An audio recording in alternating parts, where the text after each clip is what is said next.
Chapter 48, On the Tail of a Rat.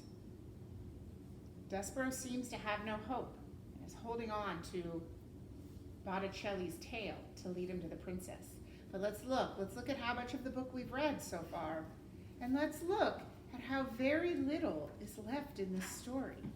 So we can look at this book and know we're getting close to a resolution. When I think about a book, remember, I think about the beginning with the characters and the setting. I think about a problem and how that problem has gotten bigger and bigger and bigger. We call that rising action. Have we reached the turning point yet?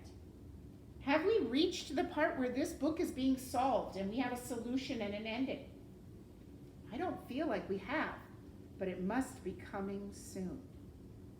Do you think Despereaux will find the princess? Make a prediction right now. Yes. Well, Botticelli's taking him to her. Okay, so you think Botticelli will actually take him? Well, he said he was going to, and then kill him in front of her. All right, well, let's see what happens to Despereaux. Have you ever held the tail of a rat? At best, it's unpleasant. Ugh, scaly, cold, similar to holding a small, narrow snake. At worst, when you are dependent on a rat for your survival, when a part of you is certain you're being led nowhere but to your death, it's a hideous sensation to have nothing but a rat's tail to cling to. Nonetheless, Despereaux held on to Botticelli Rimorso, and the rat led him deeper and deeper into the dungeon. Despereaux's eyes had by this point adjusted quite well to the darkness, though it would have been better if they had not, for the things he saw made him shiver and shake. What did he see? He saw the floor of the dungeon littered with fur, knots of red thread, and the skeletons of mice. Ugh! Everywhere there were tiny white bones glowing in the darkness.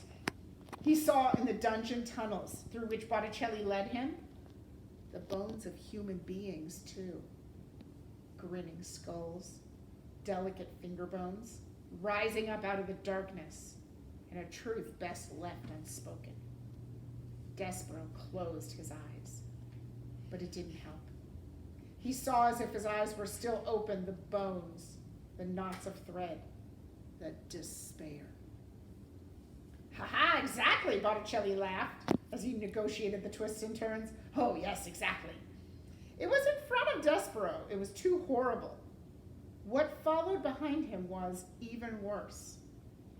Rats. A vengeful parade of rats, their noses in the air sniffing and following him.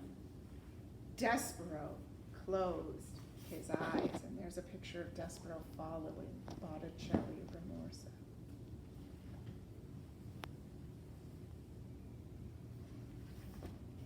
Mouse, sang out one rat joyfully. Yes, oh yes, mouse, agreed another rat. But something else, too. Soup, called another rat. Yes, soup. Blood, sang a rat. Blood, they all agreed, and then they sing, here, mousy, mousy, mousy, here, little mousy. Botticelli called out to the other rats. Mine, he said. This little treasure's all mine, gentlemen and ladies, so please, I beg you, do not infringe on my discovery. What's that mean? Do not infringe on my discovery.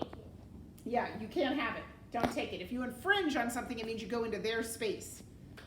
Okay? He says, you can't infringe or come into my space. This is mine. Please, I beg you. Mr. Rimorso, said Despereaux. He turned and looked behind him. He saw the other rats, their red eyes and smiling mouths. He closed his eyes again. Mr. Rimorso, he shouted. Yes, said Botticelli. Mr. Rimorso, and he was crying. Said Despereaux, please, the princess. Tears, shouted the other rats. We smell tears, Mousy, we do. Please, shouted Despereaux. Little friend, said Botticelli, little Despereaux Tilling, I promised you, and I will keep that promise. The rat stopped. Look ahead of you. What do you see? Despereaux opened his eyes. Light, he said. Exactly, said Botticelli.